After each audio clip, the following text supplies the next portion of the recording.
Welcome back to the deep dive. Good to be back. So, today we're tackling something that I think frustrates a lot of English learners. Oh, definitely. That moment you try to tell a story. Exactly. You know all the words, right? Your vocabulary is pretty good, Mm-hmm. but then you want to talk about, I don't know, last weekend or something funny that happened. You just freeze up. Yeah. Or it comes out sounding, well, a bit clunky.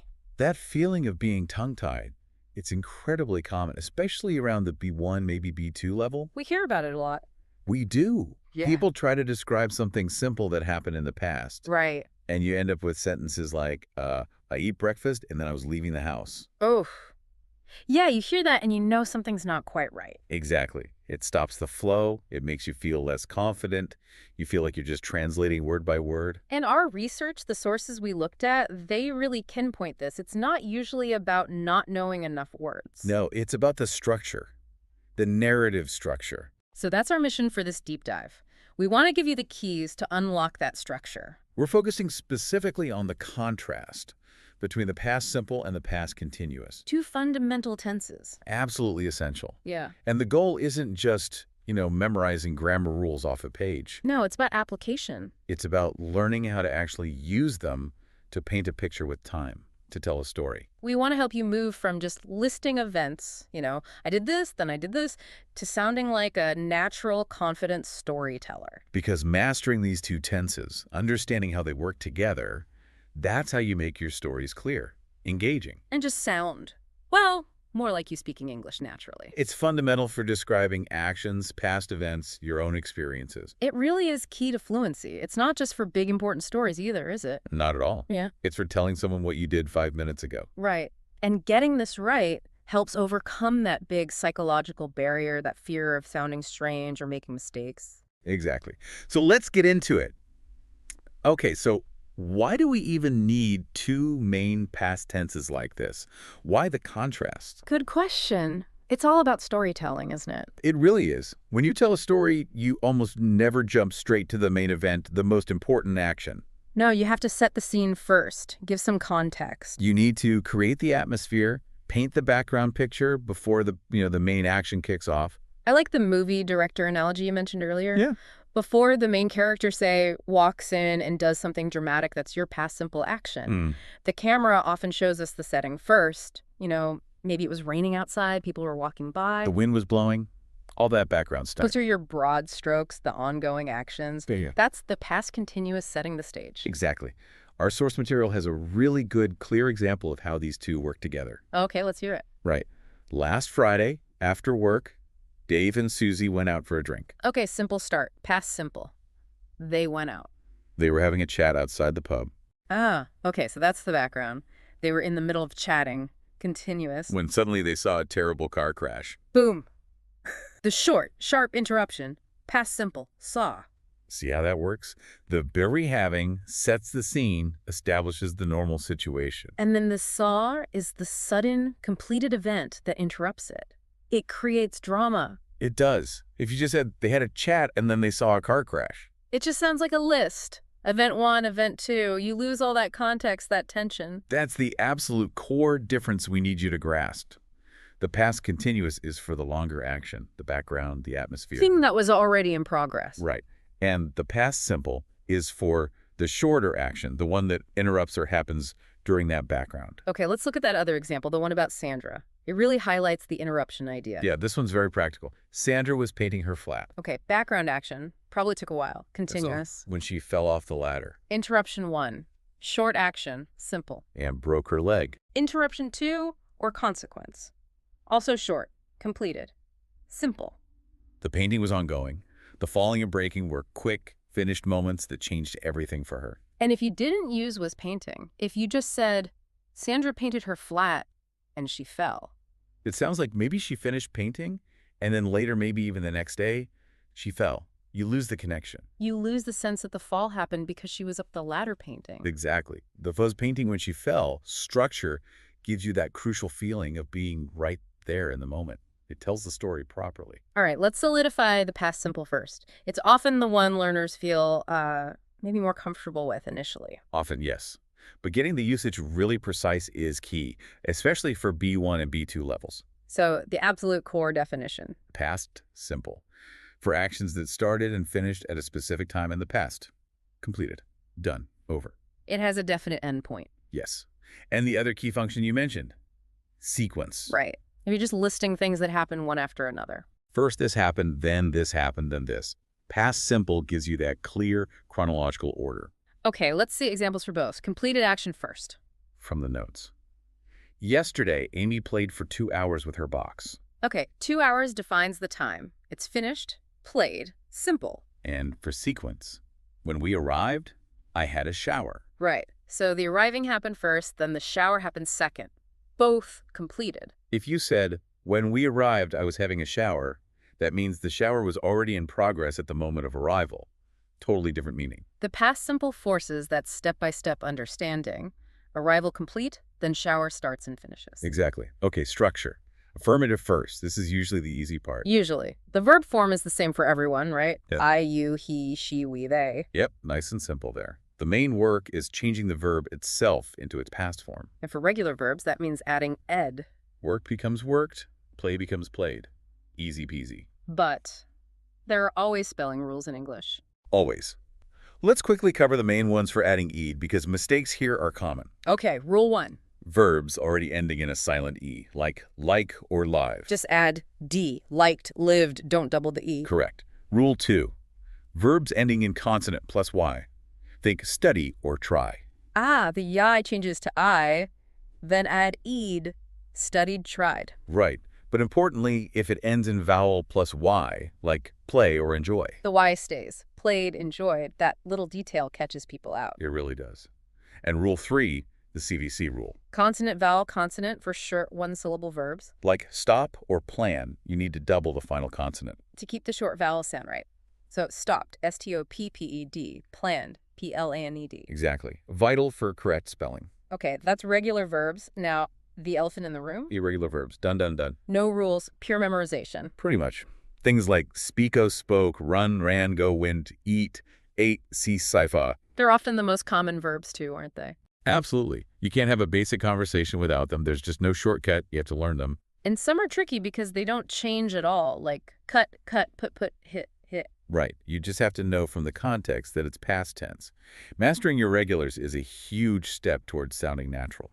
Okay, let's talk negative and questions. This is where did comes in. Ah, yes. The auxiliary verb did.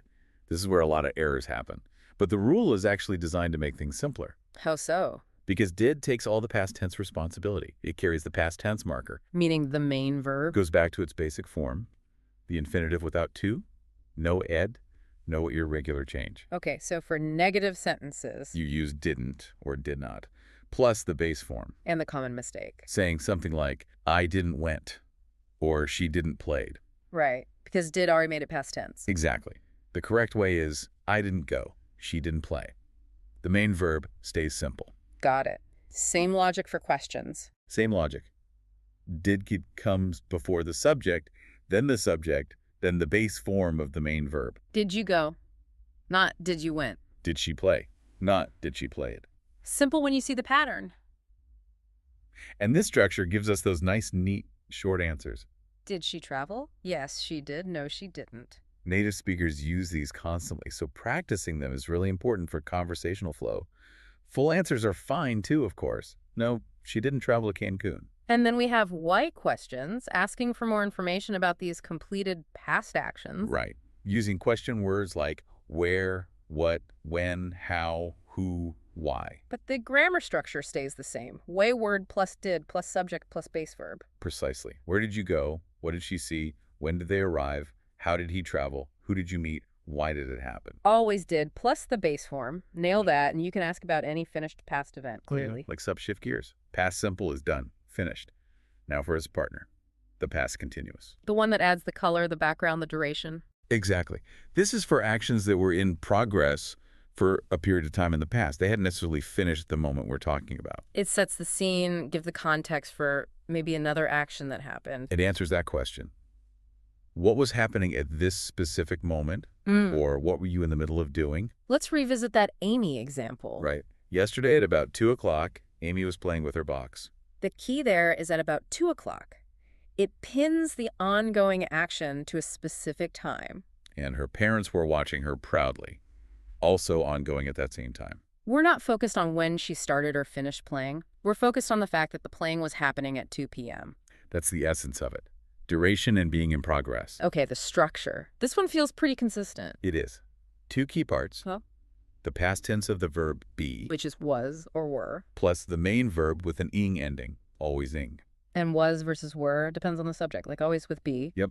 Was for singular. I, he, she, it. I was working. She was reading. It was raining. Yeah. And were for plural and you. We, they, you. We were talking. They were laughing. You were listening. Get that pairing right, and you've got the affirmative structure down. Now, negatives. This is different from past simple, right? We don't use didn't. Correct. Because we already have an auxiliary verb here, was or were. Ah, so we just add not after was or were. Exactly. Was not or the contraction wasn't. Were not or weren't.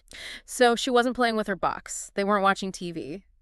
Simple as that. The common mistake is trying to shoehorn did in there, like she didn't was playing. Yeah, that's mixing the two structures. Past continuous uses, be as its helper verb. Keep them separate in your mind. Okay, questions in past continuous. Same principle. Use the auxiliary we already have. Exactly. We just invert the subject and the was or were. So was or were comes first, then the subject, then the ing verb. Was she playing? Were they watching? Was it raining? And again, this gives us easy short answers. Was he sleeping? Yes, he was. No, he wasn't. Were they eating? Yes, they were. No, they weren't. Very natural flow. Absolutely. And finally, why questions in the past continuous? Asking for details about the ongoing action. Right. What was in progress? Where was it happening? Who was involved? So the structure would be wayward plus wiser plus subject plus ing verb. Spot on. What were you doing? Where was she going? Mm-hmm. Why were they shouting? Who was he talking to? And the difference in meaning compared to past simple way questions is crucial. Huge difference. What did you do? Asks about a completed action, like I finished the report. But what were you doing? Asks what was in progress, maybe when something else happened. I was writing the report when the boss called. Understanding that functional distinction, finished action versus ongoing action, that's really moving into solid B2 territory. Okay, this feels like the main event. We've got the two pieces, past simple and past continuous. Now, how do we actually use them together effectively? This is where the real storytelling power comes in, using linking words to connect clauses with these different tenses. It's what makes the narrative flow, makes it more than just a list. And the most important pattern, the one we keep coming back to, is the interruption pattern. Say it again for us. Past continuous for the longer, background action that was in progress, Mm-hmm. interrupted by a shorter, completed action in the past simple. The classic example being, I was studying, long background, when the phone rang, short interruption. that structure just instantly makes sense. Studying ongoing, ringing sudden, finished. It's the bread and butter of past narrative in English. Now, how do we signal this connection grammatically? With linking words, primarily when and while. Exactly. And they have different rules you just have to learn. They're not interchangeable. Okay, let's start with when. What's the rule? When is generally followed by the past simple clause. It introduces the interrupting action. So the short finish action comes after when? Usually, yes. Think. The kids were playing background when I took the photo. Interruption. Or I was walking home, background, when I saw my friend. Interruption. The when flags the past simple event. Even if you flip the sentence structure sometimes, like, when I saw my friend, I was walking home, the clause directly following when is the simple past one. So when past simple interruption. Got it. Now, well, it's basically the opposite. Okay. While must be followed by the past continuous clause. It introduces the background action, the ongoing one. So using it for interruptions. You could say, the phone rang, short action, while I was studying, long background. Or my father arrived, short action, while I was having dinner, long background. The while signals the continuous part. But while has another job too, doesn't it, for things happening at the same time? Yes, absolutely. If two longer actions were happening simultaneously, in parallel, you can use while to connect two past continuous clauses. Like multitasking or describing a busy scene. Exactly. I was watching TV while my mother was cooking. Mm-hmm. Both were ongoing, happening together for a period. The source material mentioned an example. Amy played with her tablet while everybody talked. That's a mix, isn't it? Played simple and talked. It is, and that highlights a nuance.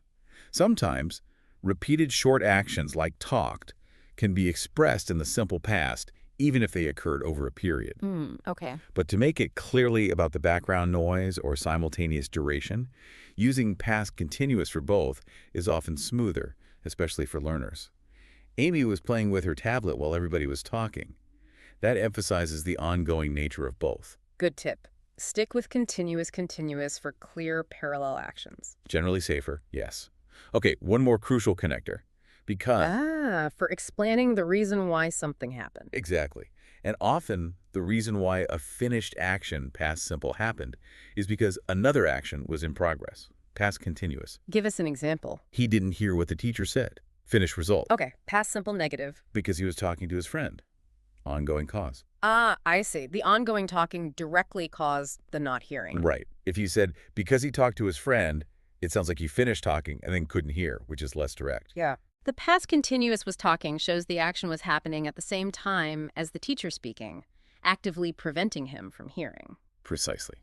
The tense choice clearly shows the cause and effect relationship in that moment. Okay, we've covered the rules, the structures, the linking words, but let's be honest, knowing the rules and actually using them smoothly in conversation are two different things. Oh, absolutely. That hesitation, that fear of mixing them up, especially did and ones were, is the real hurdle. People panic and say things like, did you were sleeping, or she didn't was there. Exactly. And because they're scared of making those mistakes, what do they often do? They just avoid the past tenses altogether, or stick to really simple structures. Or worse, use the present tense. Right. They choose grammatical safety over actually communicating the story effectively, and that really stalls fluency development. So how do we bridge that gap? How do we move from theory to practice? The key, according to our sources, is a little bit of conscious planning, even just for a few seconds before you speak. Like a quick mental checklist. Pretty much. It's a simple routine to get into the habit of choosing the right tense before the words come out. Okay, what are the steps? Step 1. Think about the story or the event you want to describe. Just quickly list the main actions in your head, the basic facts. Okay. Step 2. Look at your mental list and decide for each action. Was this a background thing, something ongoing, setting the scene? That's your past continuous. Or was it a short finish action, part of a sequence? That's past simple. So you're actively categorizing them. Actively choosing. And then step 3, tell the story out loud, applying those choices. That pause to plan, even if it's tiny, stops you from just translating directly from your own language, right? Because other languages might not make this distinction so strongly. Exactly. It forces you to think in the English narrative structure, and it helps avoid those did-was mix-ups because you've pre-selected the structure. Sometimes you just want to list things quickly. Sequence is important. And for that, past simple is perfect. It's efficient. I woke up, I had breakfast, I took the bus, I arrived at work. Clean, clear, chronological. Gets the job done. But it's not much of a story, is it? To add life, you need the blend. Let's hear that alarm clock example again, but blended. Okay. The alarm rang. Simple. But I was sleeping so deeply, continuous background, that I didn't hear it. Simple result. So I woke up late. Simple. I quickly had breakfast. Simple. And I was running for the bus, continuous background, when the bus left right in front of me. Simple interruption. See, much more dynamic. The mix of tenses tells a real story with context and drama. That's the goal. Now, beyond the grammar, what else makes storytelling sound natural in English? The little conversational extras. The spices. Exactly. Things that hook the listener and keep them engaged. Like using phrases such as, guess what happened next? Yeah, builds anticipation. Or, suddenly, which perfectly signals a past simple interruption is coming. Or maybe, believe it or not, before you state a surprising finished action. These little phrases act like signposts for your listener, guiding them through the story. And time expressions are crucial too, aren't they? Absolutely vital. They anchor your story in time and often help dictate the tense. Like yesterday morning, last night, at 3 o'clock. When you use a specific time, like at 3 o'clock, it often points to an action that was in progress at that exact moment. Yeah. At 3 o'clock, I was having a meeting. Or it marks the precise moment an interruption happened. The power went out at 3 o'clock. Right. So using time expressions clearly helps both you and your listener track the narrative. Okay, so to really get good at this, we need practice activities. What did the sources suggest? Some really practical ideas for B1, B2 levels that force you to use this tense contrast. Like writing exercises. Yeah, one great suggestion was to take a favorite photo and describe it in writing. Oh, I like that. Because a photo is an interruption of time. Exactly. You have to think. What was happening, continuous in the scene, right at the moment the photo was taken, or when the photographer pressed the button. Simple. So you described the background. The sun was setting, my friends were laughing. And then I raised my camera and took a picture. It naturally forces the mix of tenses. Nice. What about speaking practice? Describing your last holiday is a classic, but frame it with questions that demand the contrast. Not just, what did you do? No. Ask yourself things like, what happened while you were having dinner one night? That wow forces the continuous simple structure. So you might answer, well, we were eating paella when a musician started playing nearby. Perfect. Or, did anything funny happen while you were sightseeing? Yeah, I dropped my ice cream while I was trying to take a selfie. These kinds of prompts push you beyond simple lists into actual storytelling. And of course, for those who like structured practice, there are plenty of grammar worksheets. Matching sentence halves, filling in blanks with the correct tense, rewriting sentences. The key is consistent practice, making that conscious choice between simple and continuous every time you talk or write about the past. Hashtag TaxTax7 conclusion and call to action, CTA. Okay, let's try and wrap this up. Let's boil down the key takeaways from this deep dive. All right, takeaway number 1, past simple. What's its job? Short, finished actions in the past, often in sequence. I woke up, left the house, I got the train, done. Takeaway number 2, past continuous. Actions in progress at a specific time in the past. The background, the scene, the atmosphere. I was working, it was raining, we were talking, ongoing. Takeaway number 3, connecting them. Use those linking words. When usually signals the past simple interruption. Well, usually signals the past continuous background or two parallel continuous actions. And because possum connects an ongoing cause to a finished result. Got it. Simple, continuous connectors. And remember, telling stories well in English isn't magic. It's a skill. It takes practice. Loads of it. Yeah. Don't get discouraged if you still hesitate sometimes or mix up was and did. That's totally normal. The key is that conscious planning we talked about. Even just taking a couple of seconds. It makes a huge difference. Just 2 minutes a day focusing on this can really build confidence. So a little challenge for you listening right now. Start small. Think about one specific moment from your day today. Maybe the moment you started listening to this, or the last time you checked your phone. Tell that mini story out loud, just to yourself. Consciously decide. What was the background action? Continuous. What was the short, finished action or interruption? Simple. That immediate application helps solidify it. And here's a final thought we want to leave you with. Being able to describe your past clearly and vividly. That's often the biggest bridge between just knowing English rules and actually using English confidently in real conversations. When you can nail this past simple, past continuous contrast, you're not just a learner anymore. You're becoming a narrator of your own life in English, which is pretty cool. So the question is, how well right now can you tell the story of, say, the last hour of your life using these tenses? Give it a try. Maybe even jot it down. Some of the resources we saw encouraged writing these little narratives down. Definitely apply what you've learned today straight away if possible. And please do come back for our next deep dive. We'll be tackling more of these essential tools to help you unlock fluency. Thanks for joining us on this grammar adventure. Yeah, thanks for listening. We'll see you next time.